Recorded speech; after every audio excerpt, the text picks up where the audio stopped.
joined in studio by Collie McPhaidin, who's here to talk us through what's in cinemas over the bank holiday weekend. And as we sort of wind down now from summer blockbuster season, not quite yet. We're still technically in the summer, but the blockbusters. We've two more. One this weekend, one next weekend of the big movies. And then in some ways, we've got some really interesting movies coming up the next few weeks as well. Sort of ones that they know the juggernauts of Formula One and things like that. We're going to knock them out of the way. Superman, Fantastic Four. So we've got a few interesting ones. But we're definitely at the peak of the sort of high water mark of all the cinema going. And hopefully this weekend will prove that too. And we should start with The Naked Gun. Yeah. Now, this is it a remake? Is it a reboot? It's sort of a soft reboot continuation. Soft reboot, next chapter. Really, it's just another actor. It does, but I think with something like The Naked Gun, it doesn't really matter. No, it doesn't. It's not because like it is what it is. The plot was never important in the first place. Yeah. There's a bit of continuity. I'll try that again.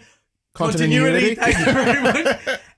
In that, Leslie Nielsen is supposedly, Liam Neeson is supposedly Leslie Nielsen's son, and then you've probably seen in the trailer, there's a great joke about all the sons of all the original characters, and then OJ's son turns up, and you go, and that was the second. When I saw that trailer, I went, okay, maybe there's something in this. For me as well, yeah. The fact that they acknowledged and they just looked at that. And that breaking of the fourth wall and just go, no. Yeah, and there's a couple of bigger ones in this. And I have to say, we kind of just mentioned this off air. I feel a common pattern in the couple of years we've been doing this is because there's been a lot of sort of 80s and 90s reboots and stuff like that, where you're usually excited about them. And I usually go, I don't know. And then we see them and usually it's the other way around. Well, I think this time we'll both be happy because this is great. You've seen the reviews have been great. The number, people have turned up for it.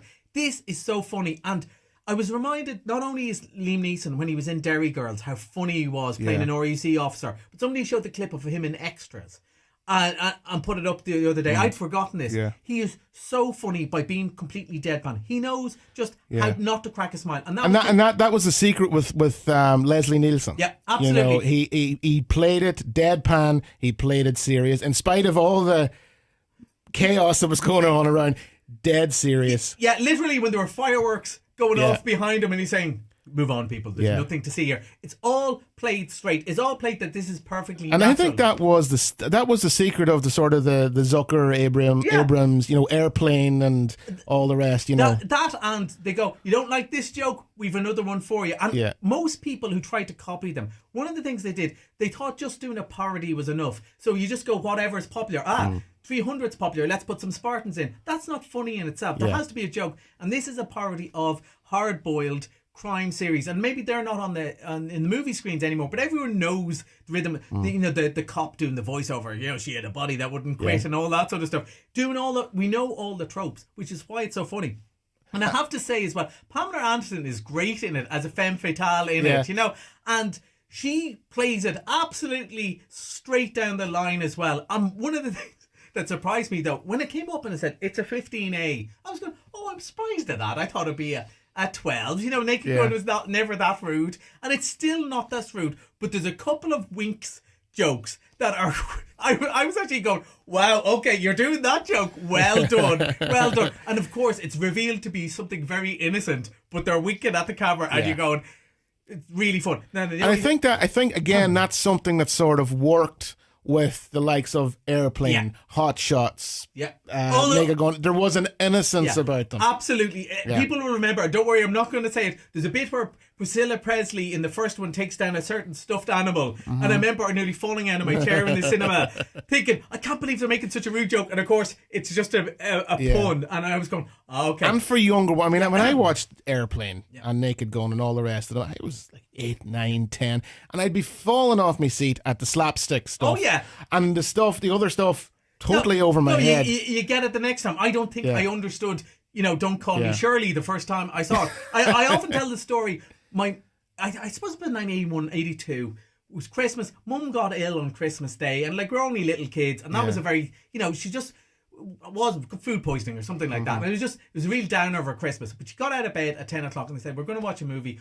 And this is the time when whatever was on RTE was what we were watching on Christmas Day. It was Airplane. I'd never heard of it. And we started to laugh when the fin came up through the clouds. We started to laugh, right? And didn't stop. And it saved Christmas. And I always remember those movies fondly for that. And this is the same. I laughed from the opening credits, where they spell out, I giggled to myself. And I always say this, Rory. I was watching the cinema on my own, which is the least funny way to watch anything, because you respond to other people's laughter. You feed off the energy in the room, that's right. And I was roaring laughing. And there's at least a couple of jokes about Liam Neeson shooting certain minorities and stuff like that. I go, that's quite a good joke. That's quite a bold joke. And then you go back to, take a chair, and she goes, no, I've plenty of chairs at home, sort of joke, which is just great. And I honestly, even though there's the slight rude bits, I think everyone in the family can enjoy this. It's just general good fun. And I know we're going to get this when I talk about other stuff later. I also think it's the right time. Now, I have got this even more exaggerated, because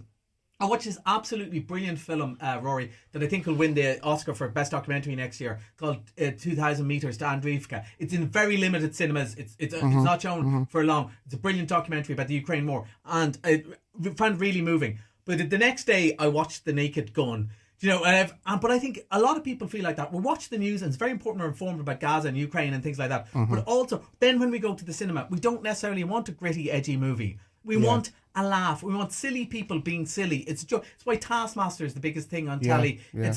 And that's something that's happened in the past. If you think of, some of the biggest movies of all time, like Star Wars, for example. Star Wars was released at just the right time when the world was a really gritty place. I'm quite similar. Post-Vietnam. Exactly, People want to believe in hope and heroes again, and we're going to get to that. Exactly, yeah. And I think and people just want to be silly. And I think lots of people thought, is it going to be really funny? And it's a bit stupid. God. And they go, no. And the thing is, comedy has moved to streaming in general. It has moved to streaming. Sitcoms are still very popular on Netflix and on Amazon. And people, will they come to the cinema again? By the looks of last night, they will. And trust me, this bank holiday weekend, you will get your bang for your buck. You will laugh at least out loud 10 times. And okay, you might laugh at the same joke somebody else. You might go, that's stupid. But next thing you'd be falling over. And quite often there's so much going on in the background that, it probably would take 2 or 3. Can't wait to see it again, to see what I missed. I think you'll really enjoy it. This is the one reboot, I guarantee you, particularly Rory, but also all the listeners, that I don't think it won't disappoint. If you like The Naked Gun, if you like Hot Shots, you will love this. Good. Okay, so that's Naked Gun. That's in cinemas right now. Okay, we're going to go for a quick commercial break. We're going to come back and we're going to talk superheroes. Get ready for the 56th Clonmany Agricultural Show at Pollen Green Tuesday and Wednesday, August 5th and 6th. Experience action-packed fun for the whole family with thrilling livestock exhibitions, sheepdog trials and celebrity chef demos by Brian McDermott, Kevin Dundon and Kawaji Chan. Enjoy live music, jiving competitions, fashion demos from Verve Boutique, also makeup demos, plus don't miss the pet shows and so much more. The Clonmany Agricultural Show, Tuesday and Wednesday, 5th and 6th of August. Get more for less this bank holiday with Lidl Plus. Grill up fish, Board B approved meats or poultry, 3 for €9. And cool down with 23% off Guinness 12 packs, just $19.88 plus deposit. Save even more when you go full Lidl this summer. Get the facts, be drink aware, visit drinkaware.ie. Step into National Heritage Week. Uncover the past, explore the present, and connect with your community. From city streets to forest trails, discover the places, stories and people that shape who we are. Taking place from the 16th to the 24th of August, find events at heritageweek.ie. National Heritage Week is a programme of the Heritage Council supported by the local authorities' heritage networks and the Department of Housing, Local Government and Heritage. Hey Susie, I'm an undergrad. Do I qualify for a student grant? Is your household income below €115,000? Yeah. One sec. You could be eligible for support worth between €500 and over €10,500. You're joking me. Searching for jokes. If your household income is below €115,000, you may be eligible for support. To find out if you are, sussoutssusie.ie. Brought to you by the Government of Ireland. Are you struggling to secure finance for your small business? Microfinance Ireland can help. We are a government-funded lender supporting both established small businesses and startups.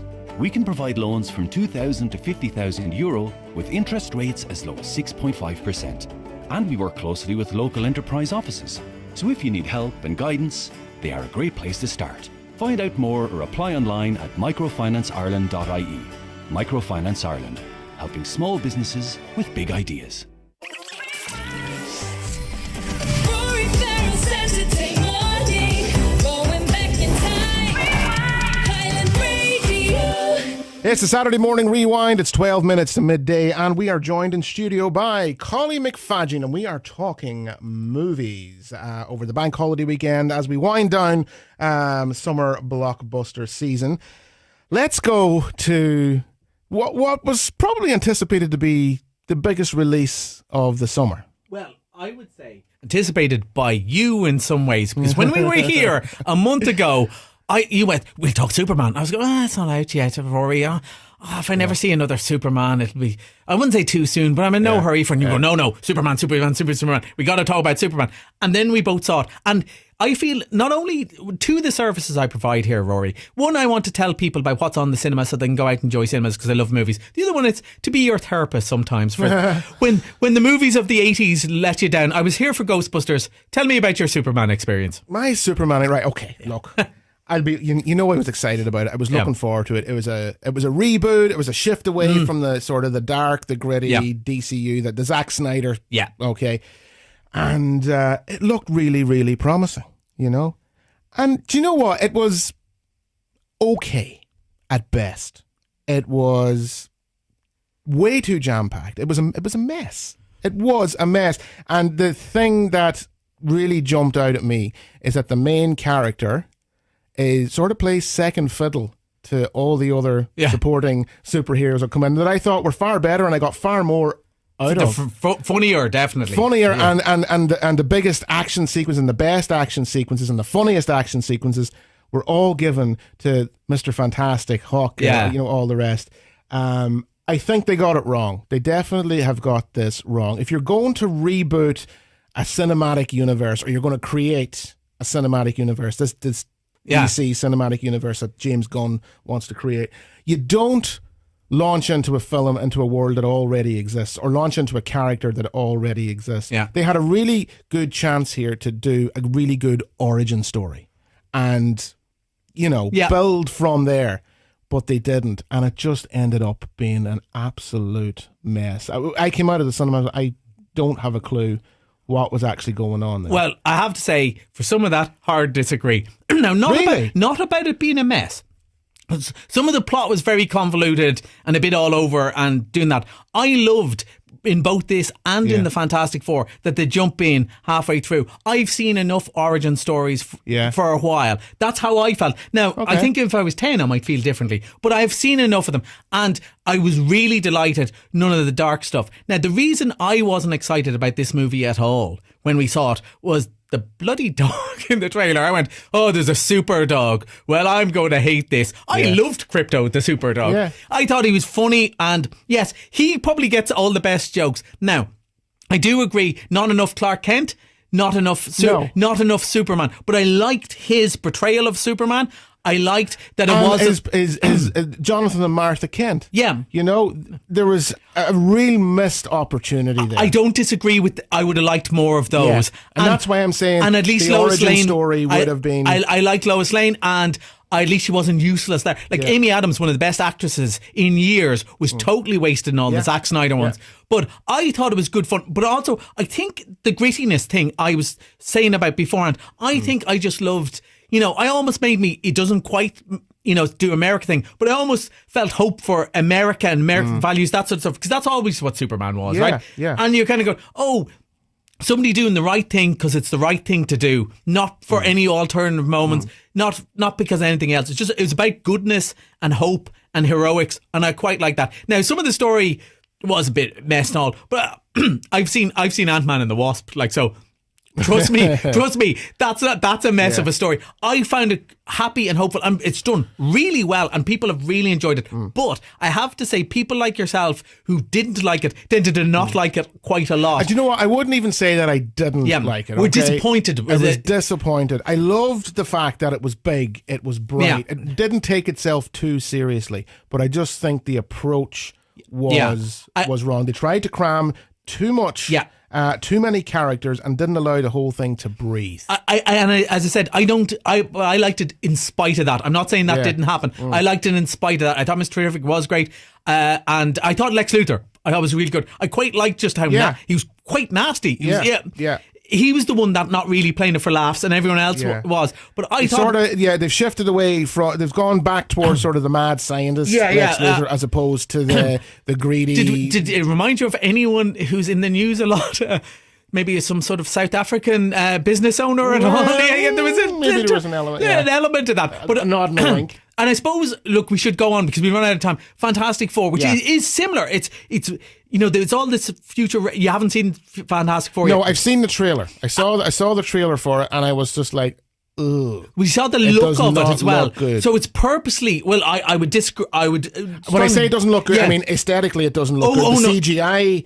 I was just about like. Ugh. Now this is a superhero movie that's quite low in action, right? It's all about family and stuff. It is a real throwback, I think, to 80s stuff. As in, where it's the Goonies, which is doing the 40th anniversary at the moment. It's all about team and we work best together and all that sort of, which is very comic book superheroes. Fantastic Four looks like a comic book, and it doesn't do the origin story either. It does the origin story of Galactus and Silver Surfer, but it pops into these are the most famous heroes in this alternative world where it's the future but not the future. If you remember the cartoon The Jetsons, it's kind of like that. Yes. So they have a robot, but the robot works on tapes. It's kind of the future we didn't have, and it looks brilliant. The cast are really good, but it's a way of introducing them, but you introduce them as already the most famous people in the world, and when something happens, the world turns to them and says, can you help us? And they go, well, we don't know. And that's the kind of plot of the story. Again, it looks beautiful. It's very optimistic, hopeful. It's all about family and sticking together and that everyone is worth saving, all that sort of stuff. And I think it's great. And what's brilliant about it from the Marvel point of view is if you've never seen another Marvel movie, you can watch this and enjoy it. If you've seen them all, there's loads of other little bits, but you don't need it. And I think one of the things about Superman for a lot of young people, Rory, is they could go in not really knowing who Superman was and enjoy that movie, even though there wasn't an origin story. Yeah. But because it just assumes everyone's on the same level of the other characters. They're just thrown in there. And I think Fantastic Four really works. It's done pretty well. Lots of people who are quite jaded with Marvel are kind of interested to see where they go now. So I think there's enjoyment there. But it mightn't work for you for the same reason Superman didn't work for you. What won't work for me, and I don't like going into a movie that I'm not familiar with this. What's the word I'm looking for now? This backstory or the world interpretation of the characters, right? Where you walk in and you feel like you're walking into part 2 of a movie, or part 2 of a trilogy, and that's the way Superman felt. I felt like I was walking into a part 2. Well, Fantastic Four definitely has an intro to somebody saying, well, we all know this family, and it explains who they are. It does tell you. In the same way... I'm still interested, don't get me wrong. And you remember Star Wars? Star Wars started with chapter 4. Didn't tell you who most of these people were and just jumped in. So it can work. But maybe it's just we're so jaded. But I think it's interesting, and it's fun, and you'll definitely come out. You love the movie or not, you'll go, that is the best looking movie I've seen in ages. Because not really the CGI. Obviously, they built the sets. You can see that they built sets, like when we were talking about Wicked. I think it was more a case it looked like that initial trailer was rushed out to meet the date. I think the trailer wasn't great. Listen, we need to move on, all right? Because we're running out of time. We want to talk Freakier Friday. Now, this looks like a lot of fun. It really does. Jamie Lee Curtis is fun and everything. She's great in interviews. She's great at that. And I love that they've gone back to do this. And I think, Lindsay Lohan is in a better place as well. But more importantly, we're talking about our stuff like Superman. We're Christopher Reeve. I'm a bit older than you, but Christopher Reeve generation, all that, want that. Freaky Friday is such a big movie to generations of kids, and particularly girls and women, right? And it's a long time since free, and they absolutely love it. And they are so excited to see this again. And of course, this is the way to do it. It's like twins. They've often said they were going to do another movie called Triplets, right? With Eddie Murphy, right? Yeah. But this is the way to do it. So what's funnier than mum and daughter swapping. It's mum, daughter, and granddaughter, grandmum swapping around, and they get to do it all again. And just from the trailer straight away, it's just full of joy. Yeah.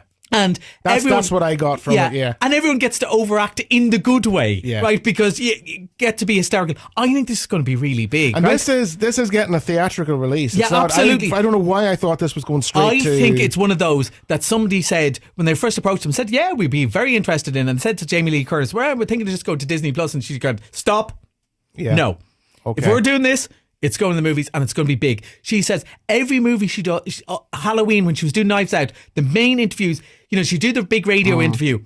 And then particularly when it was a female interviewer, they would lean off, the cameras would go off, she'd go, is there any chance of another Freaky Friday? She got asked that more than anything else. She got asked, is there any chance of another Freaky Friday? Well, we're getting Freakier Friday. I think it's going to be huge. I think when we meet again in September and we're being all serious talking about dramas and we're talking about Downton Abbey, and I'll try to get over my hatred of Downton Abbey just to give it a plug.